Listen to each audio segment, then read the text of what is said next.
एक बार की बात है, आयशा नाम की एक छोटी लड़की अपने गांव के बाहरी इलाके में एक खूबसूरत बगीचे में खेल रही थी। तभी अचानक आयशा ने ज़मीन पर पड़ी एक पुरानी किताब से एक अजीब सी रोशनी आती हुई देखी, और जैसे ही उसने किताब खोली, वह एक जादुई दुनिया में प्रवेश कर गई, जहां सब कुछ चमक रहा था और हर जगह रंग बिखरे हुए थे। वहां उसकी मुलाकात इंद्रधनुषी पंखों वाली एक खूबसूरत परी से हुई। परी आयशा का स्वागत करती है। परी आयशा को बताती है कि इस दुनिया में सब कुछ जादुई है, और अगर कोई अच्छा दिल वाला व्यक्ति आता है तो वह यहाँ जादू देख सकता है। परी आयशा को एक छोटा सा उपहार देती है, एक जादुई पेंडेंट जो आयशा की इस दुनिया का रहस्य हमेशा के लिए रखेगा।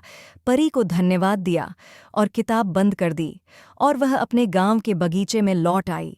लेकिन अब उसके दिल में एक जादुई दुनिया का रहस्य था जो उसने किसी को नहीं बताया, लेकिन वह इस जादुई पेंडेंट को हमेशा अपने साथ रखती थी। दुनिया उससे कभी दूर नहीं होगी।